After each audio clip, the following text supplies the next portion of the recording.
ঘন্টা 2 minute 18 second. নমস্কার, কাজী নজরুল ইসলামের কবিতা লিচু চোর।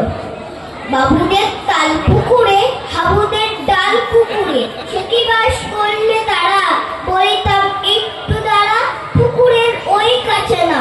লিচুরে গাছ আছে না, কোথা না আসতে গিয়ে এক বড় কাস্তে নিয়ে কাছে গিয়ে যেই চড়েছি, ছোট এক ডাল ধরেছি, ও বাবা মরাত করে পড়েছি সরার চড়ে, পরিপর মালের ঘাড়ে, সে ছিল গাছের রানী, বেটা ভাই বড় নচ্ছার, ধুমাধুম গোটা দুচ্চার, দিল খুব কিল ঘুষি, একদম জোরসে ঠুসি, আমিও বাকিয়ে তাপড়, দেহাওয়া জাগিয়ে কাপড়, লাফিয়ে তীক্ষ্ণ দেয়াল, দেখি ফিরতে শিয়াল, আরে দেখ শিয়াল কথা, দিল